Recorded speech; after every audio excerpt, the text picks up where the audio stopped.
I'm an IT person, so software ಅಲ್ಲಿ ಕೆಲಸ ಮಾಡ್ತಾ ಇದ್ದೆ. Then I had this interest in storytelling and so learned editing ಅಲ್ಲಿಂದ start ಮಾಡಿದೆ. ಎಡಿಟಿಂಗ್ ಮಾಡೋಕ್ಕೆ ಶುರು ಮಾಡಿಬಿಟ್ಟು ಆಮೇಲೆ ಸ್ಲೋ ಆಗಿ ಕತೆ ಬರೆದ್ಬಿಟ್ಟು ಶಾರ್ಟ್ ಫಿಲ್ಮ್ಸ್ ಮಾಡೋಕ್ಕೆ ಶುರು ಮಾಡಿದೆ. Slowly those short film started getting tractions in internet and we started posting everything on YouTube.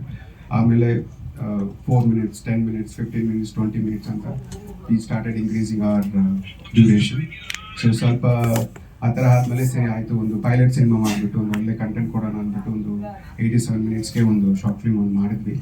So that was like A pilot film during 2020, but it got stuck in Covid. So ಆಮೇಲೆ ಇದು ಮುಂದಕ್ಕೆ ಹೋಗೋಕ್ಕಾಗ್ತಾ ಇರಲಿಲ್ಲ, but that was all in English. So ಇವಾಗ 2-3 years ಆದಮೇಲೆ ಆ short ಫಿಲ್ಮ್ನ ನೋಡಿಬಿಟ್ಟು ಒಬ್ಬ investors ಈ came forward.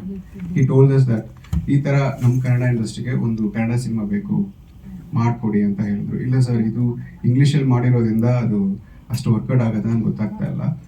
So we have another story that you would like to produce. ಇಲ್ಲೆಲ್ಲ ನನಗೆ ಇದೇ ಬೇಕು, ಇದೇ ಕಂಟೆಂಟ್ ಬೇಕು, ಇದೇ ಥರ ಬೇಕು, ಕನ್ನಡದಲ್ಲಿ ನನಗೆ ಅಡಾಪ್ಟ್ ಮಾಡಿ ಮಾಡಿಕೊಡಿ ಅಂತ ಹೇಳಿದರು. Then I took 6 months time to understand ಹಿಂಗೆ ತೊಗೊಂಡು ಬರೋದು. Because a girl from north India, boy from south India, they meet in Bangalore. That's the one line of the story. So I was like, she has to talk in Kannada, he has to talk in Kannada, ಅದು ಕರೆಕ್ಟಾಗಿರಬೇಕು, ಅದಕ್ಕೆ ಏನು logic ಕೊಡೋಣ ಅಂತ we tried and we spoke to multiple people and then we found some good reason to get that done. First of all thank you ಅಂడి అందరికీ. ಕನ್ನಡ ಮಾತಾಡ್ತೀನಿ, ನಮ್ಮ ಮಿಸ್ಟೇಕ್ಸ್ ಇದೆ ಅಂದರೆ ದಯವಿಟ್ಟು ಕ್ಷಮಿಸಿ. ಫಸ್ಟ್ ಮೀಡಿಯಾ ಪೀಪಲ್ಗೆ ಎಲ್ಲರಿಗೂ good morning and good afternoon also. Sir good afternoon ಆಯಿತು. ಹೌದಾ ಸರ್? ಸರ್ ವಿಜುವಲ್ಸ್ ಎಲ್ಲ ನೋಡಿದ್ರಿ, ಹೇಗಿದೆಯಾ ಸರ್? ಚೆನ್ನಾಗಿದೆಯಾ ಸರ್? ಓಕೆ, ಸೊ ಅದೇ ಸರ್, ಅವ್ರಿಗೆ ಇಷ್ಟ ಆಯಿತು. ಓಕೆ, ಸರ್ ಓಕೆ ಓಕೆ, ಹೌದು, super, thank you thank you ಅದೇ ಆ್ಯಕ್ಚುಲಿ ಎಲ್ಲ ಲೈವ್ ಲೊಕೇಶನ್ಸ್ ಸರ್, ತುಂಬ ಕಷ್ಟಪಟ್ಟೆ ಮಾಡಿದ್ದೀವಿ ನಾವು. ಆ್ಯಕ್ಚುಲಿ ಎವ್ರಿ ಡೇ ನಮಗೆ ಕಾಂಪ್ಲಿಕೇಶನ್ಸೇ. ಯಾಕೆಂದರೆ ಒಂದು ಸೀನ್ ಒಂದು 6 or 7 scenes, 7 minutes 8 minutes scenes ಇದೆ. ಬಟ್ ಅದೆಲ್ಲ 2 days 3 days ಮಾಡಿದ್ದೀವಿ.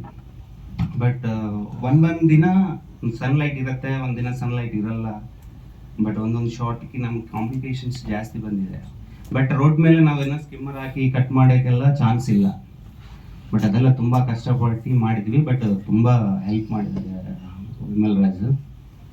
ಬಟ್ ಇಬ್ಬರು ನಾವು ಡಿಸ್ಕಸ್ ಮಾಡಿದ್ವಿ ಸರ್. ಫಸ್ಟ್ ಎಲ್ಲ ರಿಕ್ಕಿ ಮಾಡಿ, ಈ ಟೈಮ್ಗೆಲ್ಲ ಇಲ್ಲಿ ಸನ್ಲೈಟ್ ಇರುತ್ತಾ ಇಲ್ಲ ಏನು ಮಾಡಿ ಎಲ್ಲ ರಿಕ್ಕಿ ಮಾಡಿ ಪ್ರಾಪರಾಗಿ ಮಾಡಿದ್ವಿ. ಅದಕ್ಕೆ ವಿಜುವಲ್ಸ್ ಇಷ್ಟು ಚೆನ್ನಾಗಿ ಬಂದಿದೆ.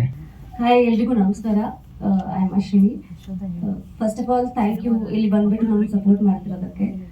I am newcomer, first time ಇದು ನನ್ನ ಡೆಬ್ಯೂ ಸಿನಿಮಾ. ಇದ್ರ ಮುಂಚೆ ಆ್ಯಕ್ಟಿಂಗ್ ಅನ್ನೋದು ಕಲ್ತಿಲ್ಲ, but I have given it all my all for the film.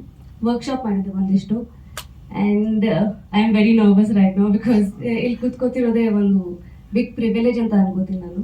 And ಈ ಪಾತ್ರ ಮಾಡ್ತಿರೋದು ನಮಗೂ ಒಂದು ಹೆಮ್ಮೆಯ ವಿಷಯ. Also in the cinema I am talking a lot of things against Kannada are as the character speaks, but in real life I am totally opposite that. And that is why I accepted to do the film, because ಇದರಲ್ಲಿ ಕಲ್ಚರ್ನ ಹೇಗೆ respect ಮಾಡೋದು ಅಂತಲೂ ಒಂದು topic ಬಂದೇ ಬರುತ್ತೆ. That's all I would like to say as of now. ನೀವು ಬಾಳೆಯಲ್ಲಿ ಊಟ ಮಾಡ್ತಿರೋ ತಾನೆ? ನಮಸ್ಕಾರ ಎಲ್ರಿಗೂ. ಇಲ್ಲಿ ನಾನು ಪ್ಲೇ ಮಾಡಿರೋ ಕ್ಯಾರೆಕ್ಟರ್ ಕಾರ್ತಿಕ್ ಅಂತ. ಕಾರ್ತಿಕ್ ಬಂದು ಒಬ್ಬ IT ಎಂಪ್ಲಾಯಿ, ಒಬ್ಬ ಫ್ರೀ ಸ್ಪಿರಿಟೆಡ್ ಟ್ರಾವೆಲರ್, ಒಬ್ಬ ನೆಕ್ಸ್ಟ್ ಡೋರ್ ಬಾಯ್ ಅಂತ ಹೇಳ್ಬೋದು. ಒಬ್ಬ ತರಲೆ ಥರ ಪಕ್ಕಾ ಬೆಂಗಳೂರು ಹುಡುಗ. ಸೊ ಅದೇ ನನಗೆ ಅಪೀಲ್ ಮಾಡಿದ್ದು ಈ ಕ್ಯಾರೆಕ್ಟರ್ನ ಪ್ಲೇ ಮಾಡೋದಕ್ಕೆ. ಅವನು ಒಂಥರ ಸ್ವಲ್ಪ ಇನ್ಸೆನ್ಸಿಟಿವ್ ಕೂಡ. ಏನಾದರೂ ಒಂದು ಯಾರಿಗೆ ನೋವಾಗುತ್ತೆ ಅಂತ ಯೋಚನೆ ಮಾಡದೆ ರಿಯಾಕ್ಟ್ ಮಾಡ್ತಾನೆ ಕೆಲವು ಸಂದರ್ಭಗಳಲ್ಲಿ. ಸೊ ಇದು ಕಾರ್ತಿಕ್ ಕ್ಯಾರೆಕ್ಟರು. ನೀವು ಪರ್ಸ್ನಲಿ ಆ ಎರಡು ಕೈಯಲ್ಲಿ ಹೇಳ್ತಾ ಇದ್ದಾಗ ನಿಮ್ಗೆ ಏನು ಅನಿಸ್ತಿದೆ?